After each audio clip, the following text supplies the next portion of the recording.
Do you really believe that Marcus would be okay with Jonathan recording private conversations with his mom without her consent?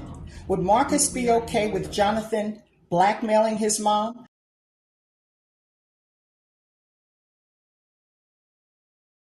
Not going to happen. And let me be blunt so you devils get it. Hell no. Quote, your mother and I built Daystar without you, and we can run it without you.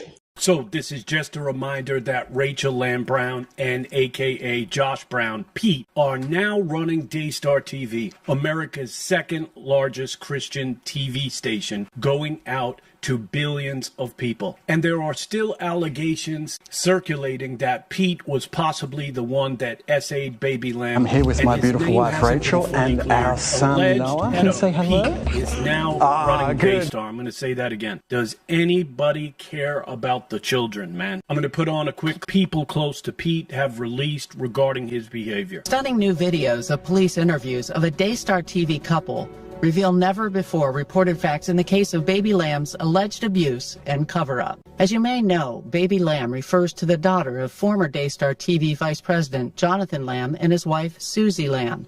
And as we reported almost a year ago, Baby Lamb told her mother graphic details of her alleged sexual abuse in November 2020. But she didn't reveal her abuser. And according to Susie, after talking one-on-one the next day to her grandmother, Daystar TV President Joni Lamb, Baby Lamb stopped talking. Then, about 8 months later, on a beach vacation, Jonathan Lamb found a family member in his 5-year-old daughter's bedroom when she was completely naked. Despite this, Jonathan and Susie say Joni and her late husband, Marcus Lamb, declared this family member innocent to protect the family and Daystar TV. We called that family member Pete in our earlier reporting, but we are revealing Pete's identity because he is named repeatedly in the police interviews you're about to see. Also, one of the police interviews we'll be publishing is an interview between police and Pete. Plus, if you've been following this story online, you already know. Pete is Josh Brown, Director of Business Development at Daystar TV, and the husband of Joni's daughter, Rachel Lamb Brown.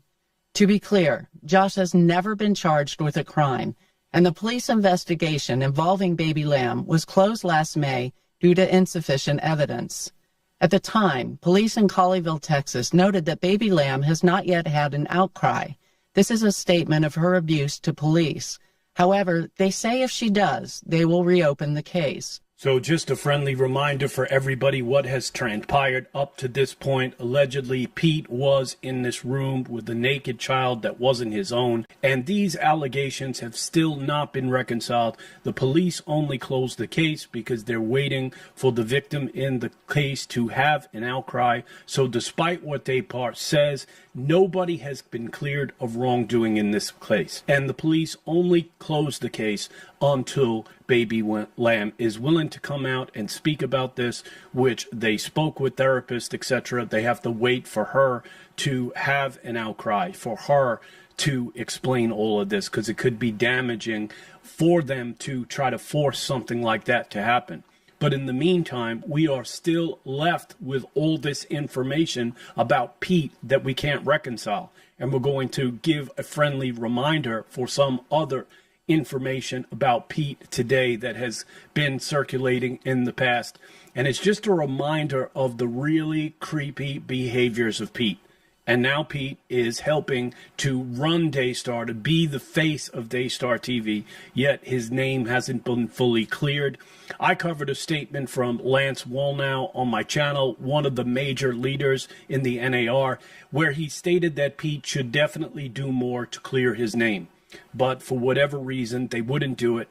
And in light of Joni Lamb's passing, it seems that they have been promoted to the helm. There are rumors going around that Rachel Lamb is now the president of Daystar Television. And this points to the fact of the state of the charismatic church, the leadership in the charismatic church, and the fact that the charismatic church is a train wreck. This is the best that we've got, folks. And we couldn't find anyone else to be the face of this organization. It's got to be Pete, that's allegedly a pedo.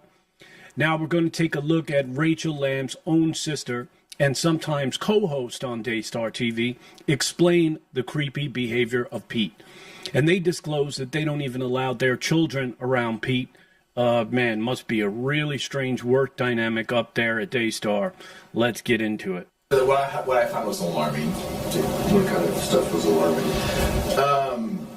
The behavior of Josh towards, like, I saw him, force himself on her to kiss her in the green room setting on 2 separate occasions.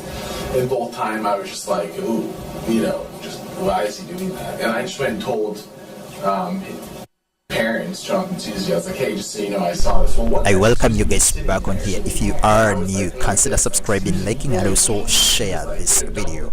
So the recent updates are from the Lamb family.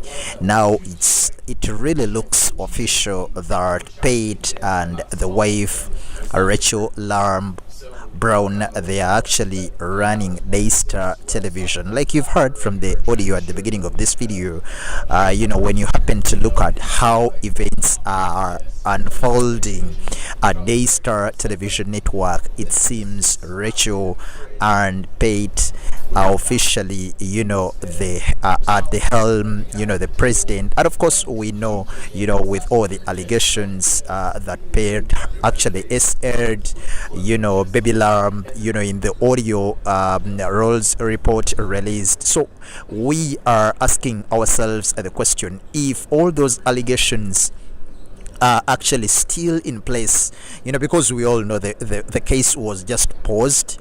The police said until Baby Lamb comes out and cries for some sort of help, that's when they'll reignite the investigations. So if a whole Daystar network is being run by someone who is having such a very, very strong allegation, what does it imply? It implies that it's really going down, it's really taking the downward trend, and it's high time the board at Daystar Television looked into this issue, because we saw in 2023, 24, 25 so many televangelists actually left the television, and of course a few are still in there, but it shows with such allegations, with the television network being associated with such allegations, it shows there is some serious issue at the leadership. So I think, in my opinion, what Rachel would have done is, to invite the brother, recognize the will of their father Marcus, and the deathbed wish of Joni, and bring back Jonathan, mend all the issues they had, try and resolve all the differences they are having, and put him back into the presidential role. Because if you are really seriously looking at issues, Daystar is taking a downward trend. So Rachel and the husband Pate, they are running the television, but we are wishing they put Jonathan back into the presidency role.